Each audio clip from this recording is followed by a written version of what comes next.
But he is very funny, which typically is not something I would associate with novels in the 19th century, especially those considered masterpieces. Masterpieces. Boo.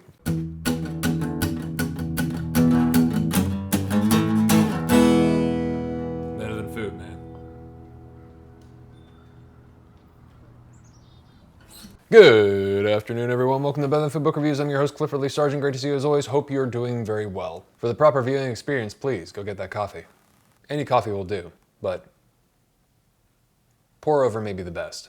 Today's review is brought to you by my fantastic video editor, Emanuele. If you're looking for a video editor, I highly recommend you get in touch with this guy. He's a saint. I've been working with him for a while now and he's a total professional. It's like magic. I just send off the footage and he sends it back lightning fast and brings great ideas to the table. He's terrific. Please consider checking him out if you're a YouTuber yourself or need some video editing work. I've linked his reel and contact info in the description below. Check him out. Today's Machado de Assis' turn-of-the-century novel, Dom Casmurro. Dom Casmurro. I'm trying to pronounce it. I don't speak Portuguese. I wish I did. Published in 1899.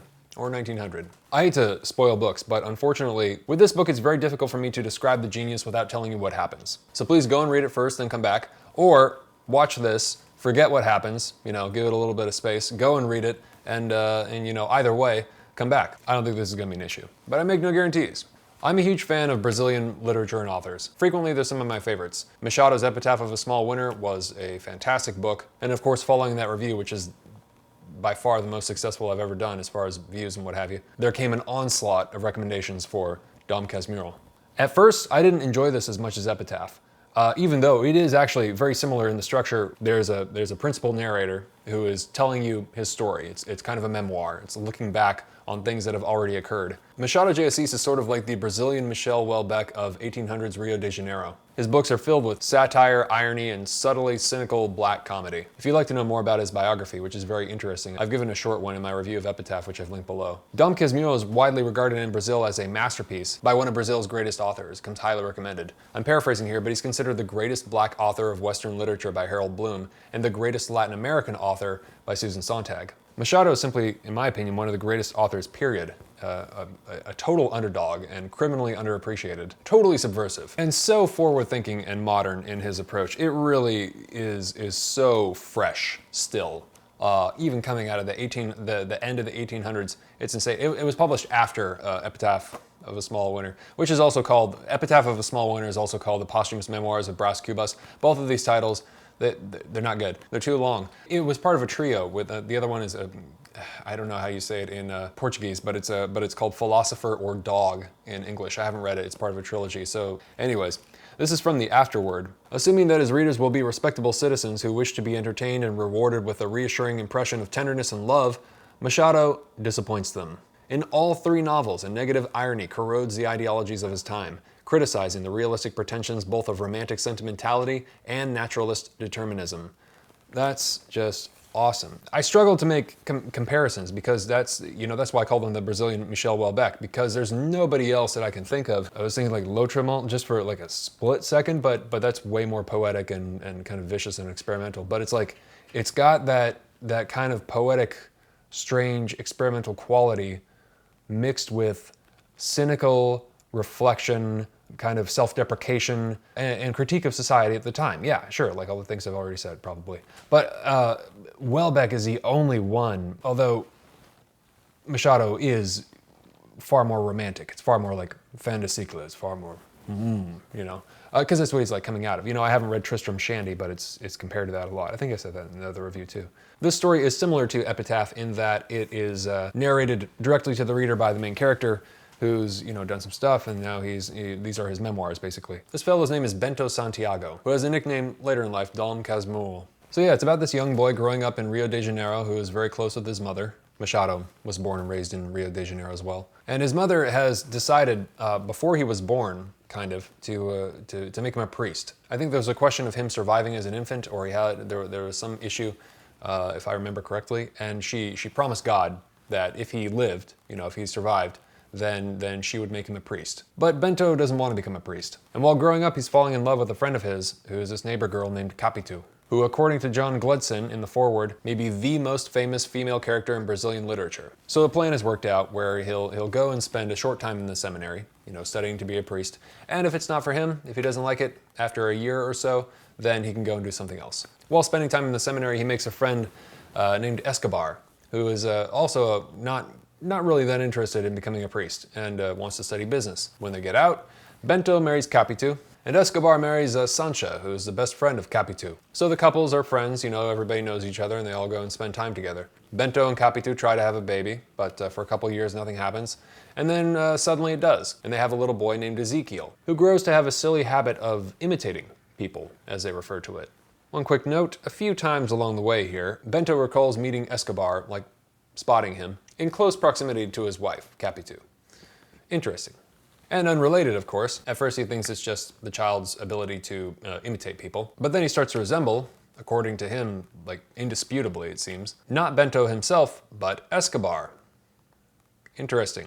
And then, and this is the big spoiler, you know, so I don't want to, you know, you got a few seconds. Then one day, Escobar goes out swimming and drowns, and that's when things get really interesting.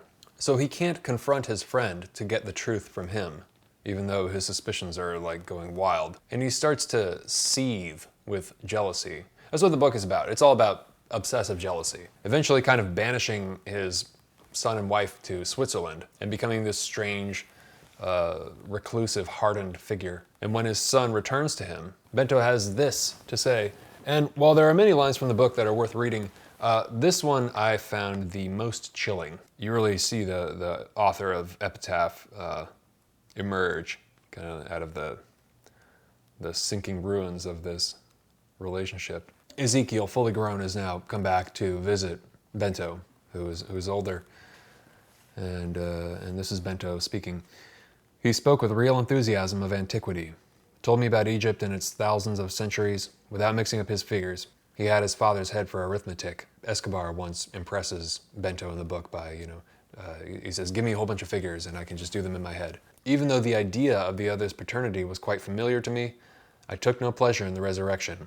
At times I shut my eyes so as not to see gestures or anything, but the young devil talked and laughed, and the dead man laughed and talked through him. So he's directly reminding him of Escobar who drowned, and he's describing it as this resurrection of the dead man. Really kind of, it's totally eerie because, you know, it's all just this his perception. None of it is proven. Nothing.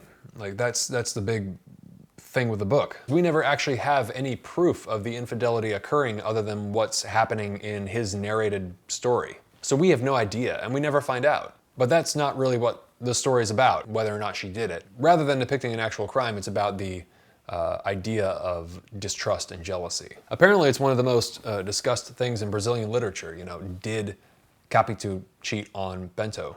But while it's great and all, at first, the saccharine narrative of the naive boy infatuated with the mysterious girl was just such a boring plot device. I couldn't get over it for quite some time. The real blood, the real struggle wasn't apparent for a long time, and it seemed pretty slow up until the last third or so. I thought the most interesting moments during the first section were the digressions into characters in Bento's world. Capitu's gambling father and his gained and lost job position. Bento's friend who died of leprosy, who exchanged letters with him regarding Russia invading Constantinople at the age of like 14 or something. You know, it's like they talk about politics. This young kid is defending Turkey, and Bento, when he's also the same age, is like defending Russia, and like, you know, it's like there's just great little narrative offshoots, you know, kind of giving insight into this character and his world, which is so cool to me, you know. I mean, like, Rio de Janeiro, Brazil, in the 1800s. Now and then there were some really fantastic lines where the Machado of Brass Cubas, you know, or Epitaph, sort of emerged from under the lake of romanticism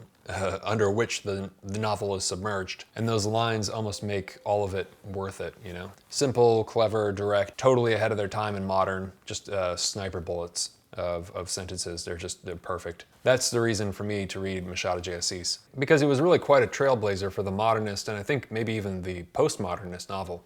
Really, really impressive to trace it back that far. First person, directly addressing the reader, sometimes in the male form and sometimes in the female form, which I thought was kind of, you know, novel and humorous for the era. And that's one of the things I can count on in Machado de Assis. While there's this stuffy kind of romantic formalism wearing a frock coat and a monocle, there's a totally elbow in the ribs jokester quality about him, I feel.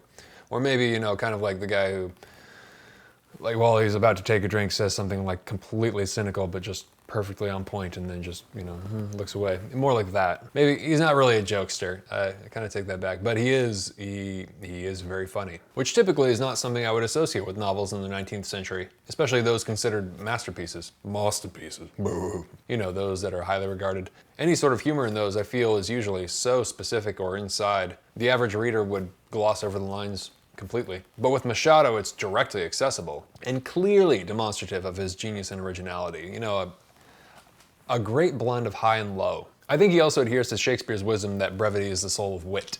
And indeed, Machado was a translator of Shakespeare and makes references to several of his plays, particularly Othello. So there you go. Just really quick, a great free way to help the show would be to leave a thumbs up if you're enjoying this. I sincerely appreciate it. Like the original device of epitaph is that a man is speaking to you after he's died, Dom Casmurro's unique literary device reveals something about the narrator, yes, but also about the reader by not letting you know explicitly whether or not Capitu cheated on Bento. It says something about you, right? Depending on what you believe.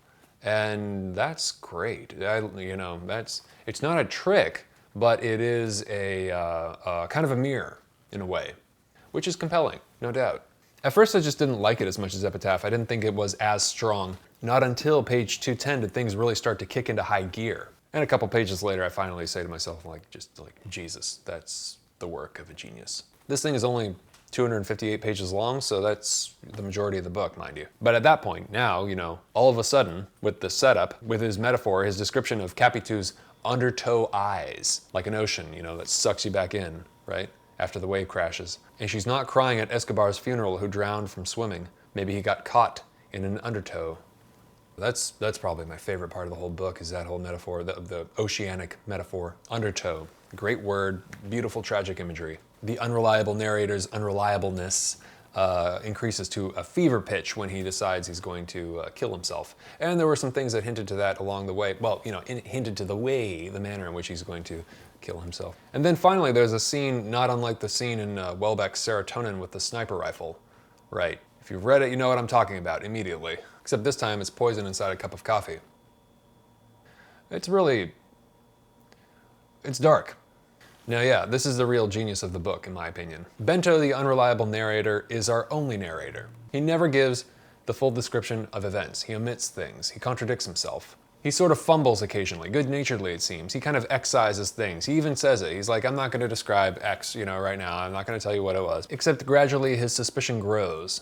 At first I was skeptical because, you know, the romantic quality of the novel just felt so la-di-da-di-da. Then with Machado, underneath the pomp and silk lies blood and muscle. There's substance to his work. There is great substance to his work. It's never merely aesthetic.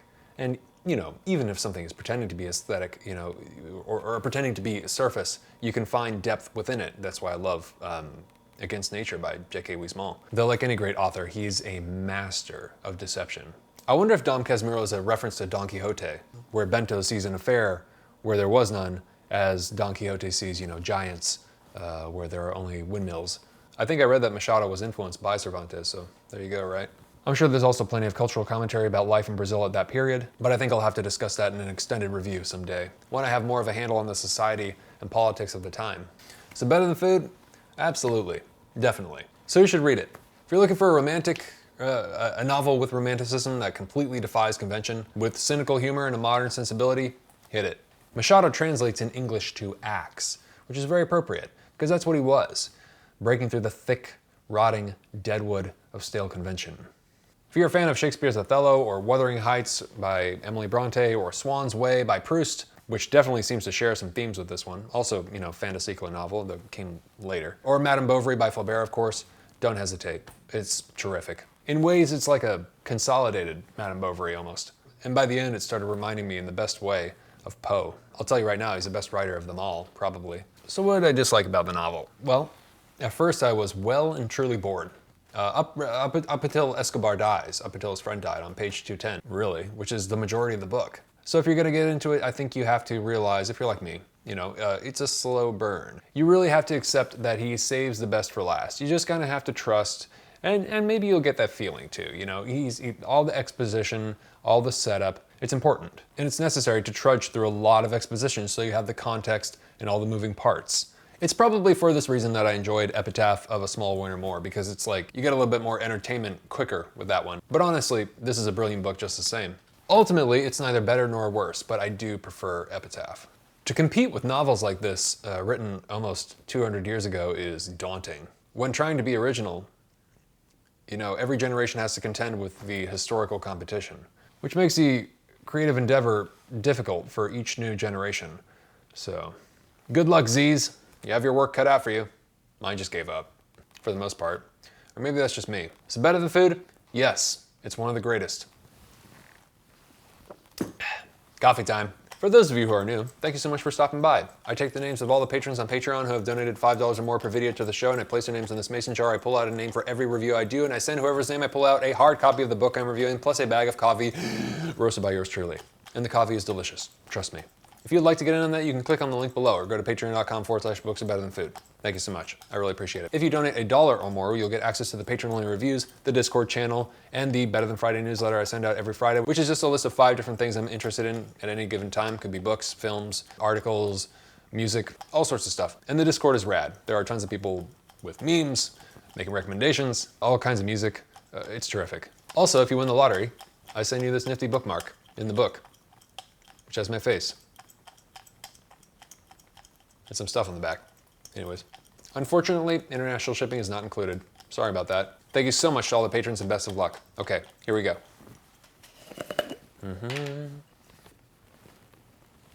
Joyce W. Thank you so much, Joyce. Really appreciate it. You're going to receive Casmurro by Machado de Assis, plus some delicious coffee. Thank you so much. Please subscribe if you haven't already, and hit the thumbs up if you enjoyed this. And also please always remember to bring a book wherever you go. All right, take care of yourselves. Have a great night. Talk to you soon. Ciao.